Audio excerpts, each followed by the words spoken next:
enzymes. Acha, these all videos are just for the review. Like, you really have to do the actual topics from the books. These are just the important that I have compiled. Enzymes क्या होते हैं पता चाहिए. Enzymes are biocatalysts that speed up the rate of reaction and that remain unused at the end of reaction. They do not change the equilibrium. They only help in reaching the equilibrium at faster rate. ठीक है. तो अगर कोई question हो कि enzyme equilibrium change कर सकता है कि नहीं, तो एंजाइम इक्विलिब्रियम को चेंज नहीं करता, बस इक्विलिब्रियम पे जल्दी पहुंचा देता है. सही है. Biocatalyst at the end of the reaction और बहुत स्मॉल क्वांटिटीज के अंदर रिक्वायर होता है. कोई भी एंजाइम पूछे you just after the biocatalyst that speed up the rate of reaction require in very small quantity and also they remain unused at the end, unaltered at the end of the reaction. Classification of enzyme, it is OTH-LIL. OTH-LIL. Oxidoreductase, transferase, hydrolase, ligase, isomerase and ligase. Oxidoreductase, transferase, hydrolase, ligase, isomerase and ligase. ऑक्सीडोरिडक्टेज कौन से reaction में होगा? Oxidation reduction reaction के अंदर आएगा. Transferase जब किसी चीज़ का ट्रांसफ़र करवाना होगा एक सबस्ट्रेट से दूसरे उसमें, तो ट्रांसफरेज होता है. हाइड्रोलेस में क्या होता है? क्लीवेज ऑफ बॉन्ड्स होती है by the addition of water. सही है. Cleavage of bond by the addition of water. सही है. जबकि सिर्फ लाइएस जो है उसके अंदर सिर्फ क्लेवेज ऑफ बॉन्ड होते हैं. इसके अंदर क्लेवेज ऑफ बॉन्ड होते हैं by the addition of water. Hydrolase और लाइसिस के अंदर सिर्फ क्लेवेज ऑफ बॉन्ड होते हैं. आइसोमेरेज क्या करता है? Rearrangement of isomers. आइसोमर्स क्या होते हैं? आइसोमर्स होते हैं same chemical formula but different structural formula. You can say different structure, same chemical formula but different structure. Ligase क्या करते हैं? फॉर्मेशन ऑफ बॉन्ड करते हैं. माइकल मेंटिस इक्वेशन केम क्या होता है? It is the substrate eight which it is the substrate concentration eight which reaction velocity is half of its maximum velocity. मतलब कि कोई रिएक्शन हो रहा है, ठीक है, कोई रिएक्शन हो रहा है, जब वो उस रिएक्शन की एक रिएक्शन हो रहा है उसकी मैक्सिमम वेलोसिटी ये है, ठीक है, तो उसकी मैक्सिमम की हाफ वेलोसिटी ये है, ठीक है. अब उधर सबस्ट्रेट की कंसंट्रेशन क्या होगी? ये माइकल मेंटिस का ये जो कांस्टेंट है केम ये बताता है. It is the substrate concentration, substrate की कंसंट्रेशन जब reaction velocity half of its maximum velocity हो. यानी कि एक वेलोसिटी है, समझो 5 मीटर पर सेकेंड है, ठीक है, 5 मीटर पर सेकेंड है. अब 5 मीटर पर सेकेंड में से 2.5 मीटर पर सेकेंड पर सबस्ट्रेट की कंसंट्रेशन क्या है? बस ये है Michael mantis equation. It is the substrate concentration eight which reaction velocity is half of its maximum velocity. ये दफ़ा और रिपीट कर रही हूँ. एक मैक्सिमम वेलोसिटी है, उसकी जो आधी वेलोसिटी है उसके ऊपर सबस्ट्रेट की कंसंट्रेशन क्या है? इट इज़ द केम. ये हमें क्या बताता है? Affinity of enzyme for substrate. यानी कि एक जो एंजाइम है वो जिस सबस्ट्रेट पे काम कर रहा है वो उसके लिए एफिनिटी क्या है, यानी कि वो कितनी लगन से उसके ऊपर काम करना चाहता है. सही है. क्या एफिनिटी है? केम का कम होना, यानी कि एंजाइम की एफिनिटी बहुत ज़्यादा है सबस्ट्रेट के लिए, ठीक है. अब आप कॉन्सेप्चुअली देखें, केम कम है. केम कम मतलब सबस्ट्रेट कंसंट्रेशन कम है हाफ ऑफ मैक्सिमम वेलोसिटी पे. क्यों कम है? क्योंकि भाई एंजाइम को सबस्ट्रेट बहुत अच्छा लगा, वो फटाफट काम कर रहा है, तो हाफ जब उसकी स्पीड है तो उसके ऊपर हमें सबस्ट्रेट कंसंट्रेशन कम मिली है. सही है. केम कम है. एफिनिटी ऑफ सबस्ट्रेट यानी कि एंजाइम की जो एफिनिटी है सबस्ट्रेट के लिए वो ज़्यादा है, वो फटाफट काम कर रहा है, इसीलिए हमें सबस्ट्रेट कंसंट्रेशन कम मिली है. केम क्या है? Substrate concentration at half of the maximum velocity. Right. अब इसका ऑपोजिट ही होगा. केम बहुत ज़्यादा है, यानी कि सबस्ट्रेट कंसंट्रेशन हमें बहुत ज़्यादा मिली है half of the maximum velocity पे. क्यों? क्योंकि भाई उसको पसंद नहीं आया, एंजाइम को सबस्ट्रेट पसंद नहीं आया, वो बहुत आराम से काम कर रहा है उसके लिए. सही है. तो यहाँ पे कुछ एग्जांपल है हेक्सोकाइनेज की ग्लूकोज के और ग्लूकोकाइनेज की भी ग्लूकोज के लिए. हेक्सोकाइनेज जो है भले ग्लूकोज बहुत ज़्यादा हो या बहुत कम हो, कम भी होगा तब भी ये काम करेगा क्योंकि उसको ग्लूकोज अच्छा लगता है, तो ये ग्लूकोज के लिए काम करेगा. लेकिन ग्लूकोकाइनेज जो है ना ये सिर्फ तभी काम करेगा जब बहुत ज़्यादा अमाउंट में ग्लूकोज हो, यानी कि बहुत सारा काम है, अब बोलेगा करना ही पड़ेगा, तो इसलिए ग्लूकोकाइनेज सिर्फ तब काम करेगा. यानी ग्लूकोकाइनेज को ग्लूकोज पसंद नहीं है ख़ास, तो इसकी एफिनिटी कम है, इसी वजह से इसकी केम ज़्यादा है. Glucokinase work only when high amount of glucose होता है हमारे पास. केम जो है एंजाइम कंसंट्रेशन से वेरी नहीं करता, सही है, क्योंकि एक एंजाइम है, आप उसको बढ़ा दें, कम कर दें, कुछ भी कर दें, उसकी कंसंट्रेशन उसके लिए मैटर नहीं करेगी। Reaction order, first order reaction, velocity is directly proportional to substrate concentration. Zero order reaction में क्या होता है, ये सबस्ट्रेट कंसंट्रेशन है, Km is greater than substrate concentration. अगर Km यानी कि माइकल मेंटिस का जो कांस्टेंट है ये ज़्यादा है देन सबस्ट्रेट कंसंट्रेशन, तो ये फर्स्ट ऑर्डर रिएक्शन है। ज़ीरो ऑर्डर रिएक्शन के अंदर क्या होता है, Michael mantis equation, Michael mantis जो है वो कम है और सबस्ट्रेट ज़्यादा है, ठीक है। फर्स्ट ऑर्डर में क्या है, माइकल मेंटिस ज़्यादा है, ज़ीरो ऑर्डर में क्या है, सबस्ट्रेट ज़्यादा है।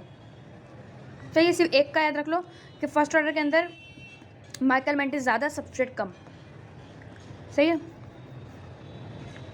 सबस्ट्रेट की कंसंट्रेशन, सही है, सबस्ट्रेट की कंसंट्रेशन बढ़ाते रहेंगे, रिएक्शन जो है बढ़ेगा, एट सम टाइम जो है फिर वो और नहीं बढ़ पाएगा क्योंकि सैचुरेशन हो जाएगी। सैचुरेशन यानी कि जितने भी पहले बहुत सारे एंजाइम थे, थोड़ा सा सबस्ट्रेट था, तो वो बैठे हुए थे, बाकी एंजाइम कुछ ही एंजाइम काम कर रहे थे। आपने सबस्ट्रेट की कंसंट्रेशन बढ़ाई ना, आपके सारे वर्कर्स काम कर रहे हैं, काम जल्दी हो रहा है। अब आपने वर्कर खाली नहीं है, आप काम बढ़ाए जाएँ, सबस्ट्रेट बढ़ाए जाएँ, कुछ भी नहीं होगा। टेम्परेचर, एक्साइटेड टेम्परेचर के ऊपर जो है इंक्रीज़ होगी वेलोसिटी, लेकिन बाद में जो है ज़्यादा बढ़ाएंगे तो डीनेचर हो जाएंगे एंजाइम। हर जो है एंजाइम की अपनी अलग पीएच होती है जिसके ऊपर वो काम करता है।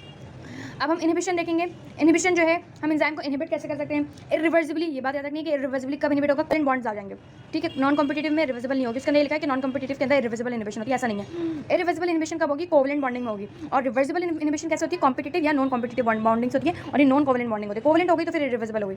कॉम्पिटिटिव की एग्जांपल दीजिए, अब क्या क्या होता है कॉम्पिटिटिव के अंदर, ये सिर्फ मेन पॉइंट्स है। आपको पता है कॉम्पिटिटिव के अंदर एक्टिव साइड के ऊपर आके जो है एंजाइम की वो बाइंड कर लेते हैं ताकि वो काम ना कर पाए। इसके अंदर होता है वी मैक्स जो है अनचेंज रहती है, यानी कि मैक्सिमम वेलोसिटी उसकी अनचेंज रहती है। केम इंक्रीज़ होता है। केम क्यों इंक्रीज़ होता है, केम इसलिए इंक्रीज़ होता है कि सबस्ट्रेट कंसंट्रेशन ज़्यादा क्यों होती है, क्योंकि कॉम्पिटिटिव इनहिबिशन को जो है ओवरकम कर लेते हैं। अगर हम सबस्ट्रेट की कंसंट्रेशन बढ़ाएंगे ना तो ज़्यादा से ज़्यादा सबस्ट्रेट एंजाइम के ऊपर बाइंड करने लगेंगे और कॉम्पिटिटिव इनहिबिटर को मौका नहीं मिलेगा कि वो एक्टिव साइड से बाइंड हो।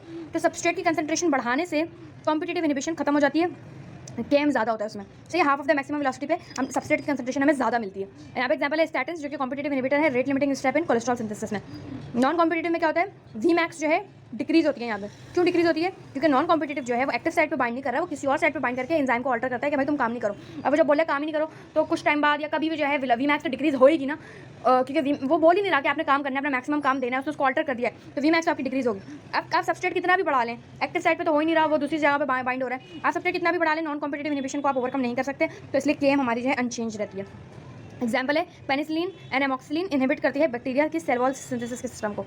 एस्पिरिन इनहिबिट करती है प्रोस्टाग्लैंडिन को और थ्रोम्बोक्सिन A2 को। एस्पिरिन असल में इनहिबिट करती है कॉक्स 1 और कॉक्स 2 पाथवे को, जो एराकिडोनिक एसिड से आगे होते हैं, एराकिडोनिक एसिड की उसमें होते हैं, और उस कॉक्स पाथवे से जो है प्रोस्टाग्लैंडिन और थ्रोम्बोक्सिन दोनों बनते हैं। अब एक इरिवर्सिबल है, इरिवर्सिबल कब होता है, कोवेलेंट बॉन्डिंग से। यहाँ पे फिरोचेलिटेज हीमोग्लोबिन सिंथेसिस के अंदर आखिरी में शायद होता है, ये पता नहीं कहाँ होता है, उसके अंदर जो है लेड से इनहिबिट हो जाता है। ये लेड जो है कोवेलेंटली जो है बाइंड हो जाता है इससे, फिरोचेलिटेज से, और जब ये फिरोचेलिटेज से बाइंड हो जाता है तो जाहिर सी बात है कि अब वो तो अपना काम नहीं कर पाएगा, तो इसलिए ये होती है इरिवर्सिबल इनहिबिशन, ठीक है।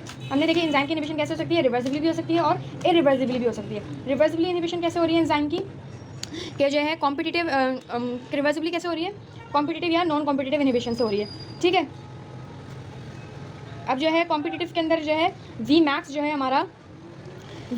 हमारा वो अनचेंज्ड है, ठीक है। चेंज क्या चीज़ हो रही है, चेंज हमारे पास वो हो रही है, चेंज हमारे पास क्या हो रही है, केम चेंज हो रहा है। केम चेंज कैसे हो रहा है, केम इंक्रीज्ड हो रहा है हमारे पास, ठीक है। अब दूसरी बात क्या है हमारे पास, non competitive inhibition. Non competitive inhibition के अंदर क्या हो रहा है कि अदर देन एक्टिव साइड पे जो है वो बाइंड हो रही है, और अदर देन एक्टिव साइड पे बाइंड होने के बाद वी मैक्स तो हमारी डिक्रीज हो जाती है, लेकिन केम हमारी उतनी रहती है। केम उतनी क्यों रहती है, क्योंकि आप आपका सबस्ट्रेट की कंसंट्रेशन भले बढ़ा लें, कुछ नहीं होने वाला, ठीक है। अब मैंने आपको फेरोचेलिटेज दिखाना था, ये रहा, कहाँ पर है, हीम के सिंथेसिस के अंदर होता है ना, ये रहा फेरोचेलिटेज। ये आयरन जो ऐड होता है यहाँ पे, तो ये भी एक मेटल है, तो इसकी जगह इसको जो है लेड इनहिबिट कर देता है, वो भी इरिवर्सिबल इनहिबिशन होती है यहाँ पे। अगली बात क्या है, माइकल मेंटिस जो है, यू नीड टू रिमेंबर कि Michael mantis is not followed by allosteric enzymes. Allosteric enzymes Michael mantis वाले रूल को फॉलो नहीं करते। अब आपसे पूछा है कि एलोस्टेरिक एंजाइम होते क्या है। Allosteric enzyme are those enzymes that have an allosteric set present on them to which certain regulators bind for the effectivity of an enzyme. Enzyme है उसकी जो इफेक्टिविटी है वो किस पर डिपेंड करती है, उसकी एलोस्टेरिक साइड के ऊपर जो इफेक्टर्स बाइंड होंगे वो डिटरमाइन करता है। अब इफेक्टर पॉजिटिव भी हो सकते हैं, नेगेटिव भी हो सकते हैं, यानी कि वो उसका इफेक्ट इंक्रीज करते हैं या डिक्रीज करते हैं।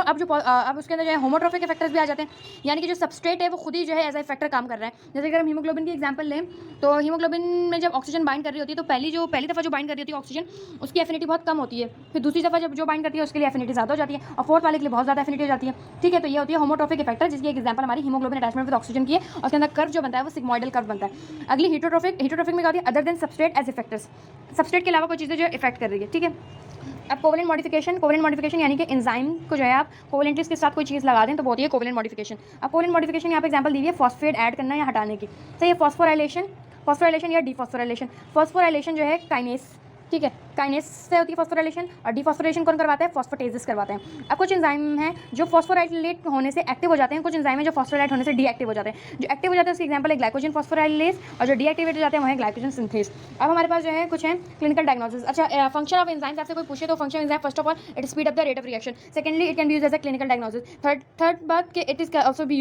Use therapeutically.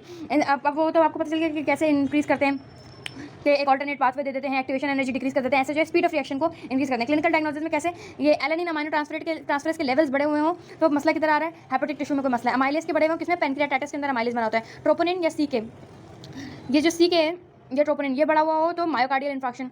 एल्कलाइन फॉस्फेटेस बढ़े हुए हों तो क्या है, ऑब्स्ट्रक्टिव जॉन्डिस या कार्सिनोमा ऑफ बोन। अगर 10% इंक्रीज हुआ है तो ऑब्स्ट्रक्टिव जॉन्डिस, 25% हुआ है तो carcinoma of the bone. Isoenzymes are those enzymes that have the same function but they have the different structure.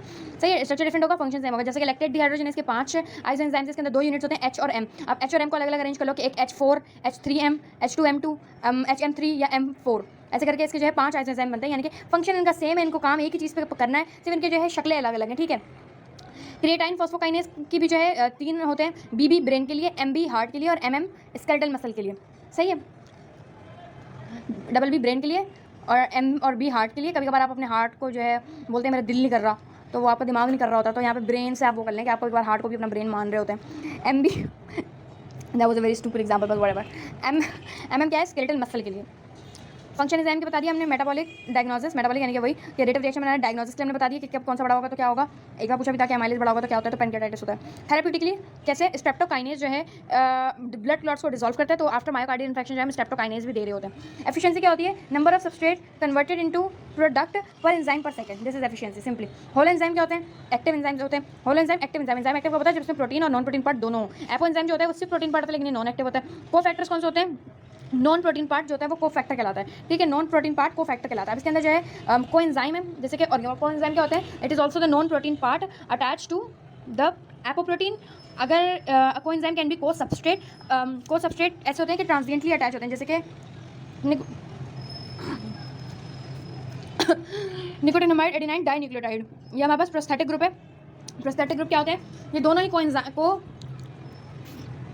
Factors है। को फैक्टर्स नॉन प्रोटीन पार्ट, को एंजाइम्स ऑर्गेनिक प्रोटीन पार्ट, यानी कि जो नॉन प्रोटीन पार्ट है अगर वो organic है तो वो को एंजाइम कहलाता है। सही है, और वो को सब्सट्रेट कब कहलाता है, जब वो ट्रांजिएंटली अटैच हो। ठीक है, वो प्रोस्थेटिक ग्रुप कब कहलाता है, जब वो परमानेंटली अटैच हो। एंजाइम जो है हमारी बॉडी में किससे, ये वाली बात याद रखनी है इंपॉर्टेंट, एंजाइम जो होते हैं वो कंट्रोल होते हैं हमारी बॉडी में बाय एलोस्टेरिक साइट। सही है, affecting rate of enzyme activity. हमारी बॉडी में एंजाइम जो है कंट्रोल होते हैं एलोस्टेरिक साइट से, do remember this, by making weak non covalent bond causing conformational changes in enzymes. That was all about enzymes.